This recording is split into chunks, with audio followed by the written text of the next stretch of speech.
Welcome back to my channel, Prosperous Living. So today I want to talk about one particular scripture which says, whatsoever you desire when you pray, believe that you have received it and ye shall. Let's get into that, right? Let's get into whatsoever. As many people would say and would bring to your attention, that is no limitation to whatsoever, right? It is telling you that whatever you believe to be possible for you, you can experience and accomplish in your life. The only condition is to believe. Now, I know we get kind of shaky and misunderstanding of what believe means, which when you look it up in the dictionary, I believe, that it says, I believe. That means I accept it as true, that I make it real. That's what believe means. It isn't a wishful thinking. It isn't hoping so. It is, I accept it as a reality. I accept it as true. I accept it as something that is real. So when you think about that scripture that says, whatsoever you desire when you pray, believe. When you accept that it is real, when you accept that it is true, you shall have it. And so the big question that we ask, well, how do I make something real to me that I can't physically touch, smell, or see? And what we've come to realize, those in the manifestation spiritual community, is that your subconscious, your imagination, your brain does not know the difference between what is real and what's not real. It's all according to how you feel and what you accept as a reality. This whole world, everything that we experience, is all based on our mind.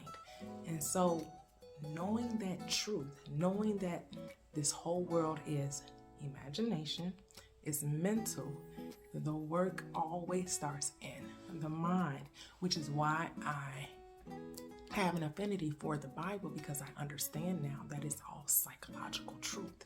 It is all based on the mind, that the work we are to do starts in the mind, and then any physical action that we take is all secondary. That is the effect. The cause is what I accept as a reality in my life now. I don't have to wait till tomorrow. I don't have to think about yesterday. All I have to do is see it present now. And some people will give you different techniques to go about making something real in your life, right? So they will give you a repetition technique. They will give you journaling or scripting or writing technique. Some have come up with some very creative ways to get you to believe in your desire, right?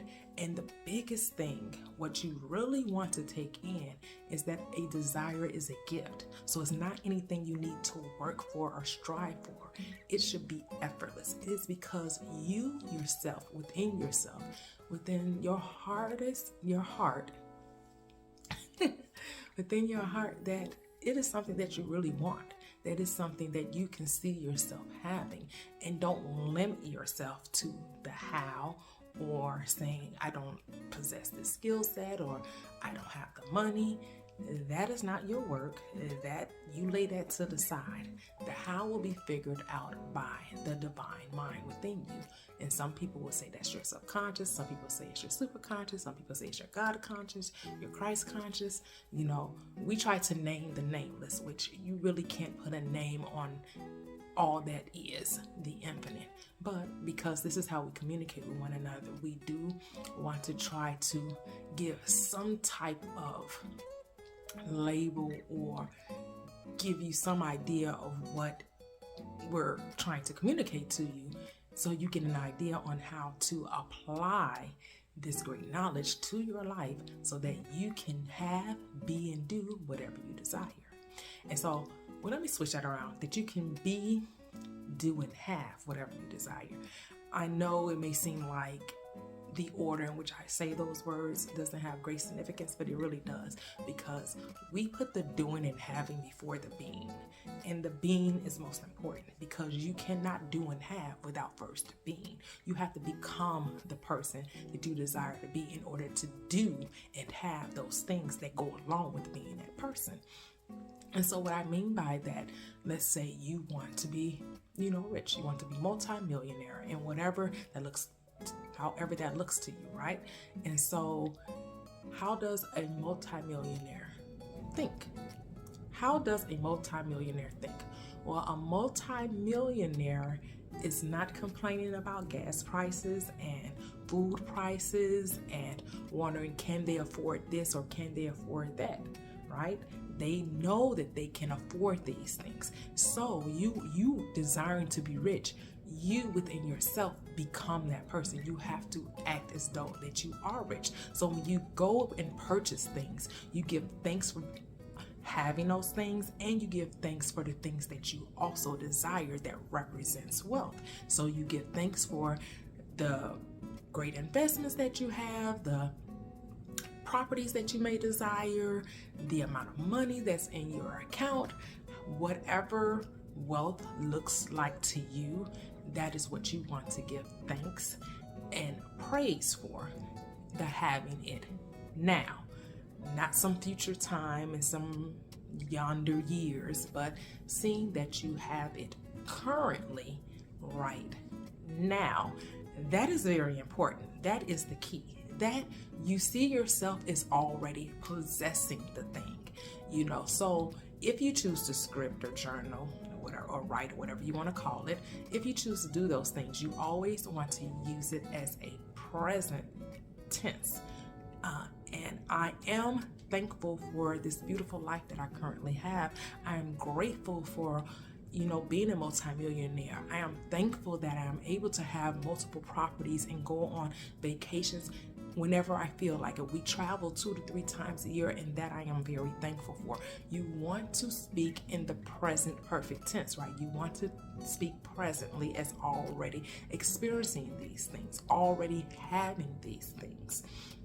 And some people can visualize, they can create scenes within their mind, which is a technique that Neville Goddard always taught. And I realized reading his works and I've read some other books that, okay, he didn't come up with this particular technique. It was shown to him and he passed it along to others, but it's called the state akin to sleep. You get into a drowsy state and you depict a scene or a conversation that says you have the thing that you want, and you allow yourself to go to sleep rehearsing that particular conversation or act that says that you already are the person you want to be, and then you drop it. You don't try to make it happen. You don't try to figure out, well, how I'm gonna meet this person, or how I'm going to get the money, or when is it going to happen? Because guess what?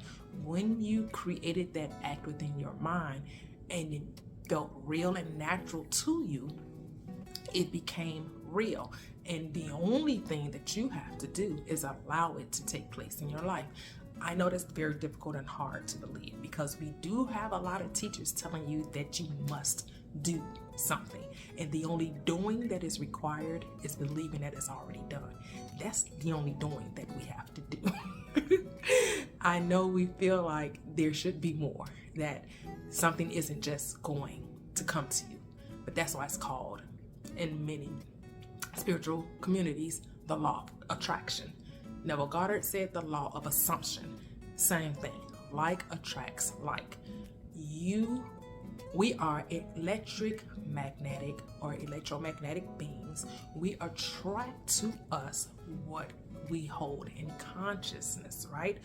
Who we are is what we attract. It isn't so much about what we say, because we can say a lot of things, but we don't necessarily believe everything we say. And we know we don't believe everything we say because we aren't currently experiencing it. And also, another trick is not to be fooled by the five senses. The five senses are very clever, and they will tell you something that doesn't align with who you say that you are. So your bank account may be telling you, girl, you're not rich. What are you talking about? You can barely come up with next month's rent, talking about you're a multimillionaire. So at first it may seem like you're lying to yourself, but the truth is that the infinite, the divine, is abundant. There is no lack in infinity. There is no lack in divinity. There is no lack with the source that created all things. It is abundant. This is an abundant universe. So when you say that you are abundant, that you possess millions and millions of dollars, you're actually speaking the truth. Your senses are the ones that are not telling the truth. Your senses is going against that which what you say you are. And in order for the thing to manifest, you have to really shut the door and close your eyes to the five senses, to this physical world, until your physical world matches what you have said and done imaginatively. Because what you've done imaginatively will become real if you persist in it. The thing is not to give up. And it is so easy to give up. I know it's so easy to give up because things may not be going the way you think they should go. But if you hold this scripture in your heart and in your mind, that whatsoever you ask for, which is a proclaiming, which is a requesting, not a begging or beseeching, but requesting, proclaiming, commanding that the world respond to your consciousness, respond to who you say that you are. Whatsoever you ask for when you pray, believe, accept that it is real, make it a reality for you in your life, and it shall be given to you. And so you go throughout your day, when it comes across your mind, you give thanks. Oh, I'm so thankful for my millions of dollars. I'm so thankful for this beautiful grand house that I'm currently living in, my luxury cars, my, luxury vacations. I can travel first class. I can, charter private planes and yachts, that type of thing. And you're always, and it feels good, and you're happy about it, and you're thankful, and it should feel wonderful, because it is a wonderful thing to be the person that you desire to be. And you conjure up the feeling of having that desire. So just to make sure that whatsoever you ask for, that you believe it, that you become one with it. And becoming one with it, it has to show up in your world. Just don't get into the hows, the whens, the wheres. Where is it? Why is it taking so long? How is it going to happen? Because it has already happened. Are you concerned with the how? No, you could not be possibly concerned with the how if it has already happened. So since it has already happened, end your imagination, because you have imagined it and made it real to you. It must show up in your world. And if you really think about it, that's how everything showed up in your world, whether it was good, bad, or whatever, ugly or great, beautiful, whatever you want to define it as. Those things happen because you believe they could happen. Whether you believe that something negative would take place, that's your labeling, or whether you thought something great would take place, that's God's labeling, because God only says things are good. We reference the good and the evil. But I'll get into that in another video. But just remember to hold on to that scripture, meditate on it, marinate on it, let it become a part of you, that whatsoever I ask, no matter what it is, as long as I believe I can have it, I will have it. It is mine. I possess it now, not in some future time, not in 2-3 years. Not saying it may not take that long. Who knows? Everything happens in divine timing, and we have to be okay whenever it shows up. But it does show up. And the thing is to not despise the day of small beginnings. Everything starts off small and becomes great. When you look at anything that goes on in this world, it first started as an idea, right? I take Amazon, for example. Amazon was an online bookstore. Now look at what it is, and that was 25 years ago when it first started, right? Like, I don't remember the exact date of the inception. I guess, like they say, you can GTS, Google that ish, right? Like, you can find out what date it actually was implemented when it became a startup or what have you. But we know now it is like this great, big, magnificent company that sells everything under the sun. You can get anything from Amazon now. So, and it's not a wrong or right. It's just what it grew into. It started as a small idea and it became this big, wonderful idea. And that's how all ideas start, as long as you persistent, and as long as you be consistent, as long as you don't give up on your desire because you think it should happen a certain way, right? Like the stock market crashed during the time of Amazon, but they didn't give up. They didn't fold. They persisted and stayed within the business and allowed it to come back. Some businesses didn't. Some online stores didn't make it, but that one did. It stayed true to itself and knew that it would be successful. And that's like a telltale sign for all of us. We can look at others and see and take inspiration from their businesses, their lives, whatever it is that they, and say, not to judge them or see it as a wrong or a right, but be inspired by it, right? We can take inspiration from one another. So just maintain that fortitude, that persistence, that consistency, and knowing that you already are the being that you desire to be. Just see yourself as that, embrace it, and allow it to come into fruition. And it shall happen.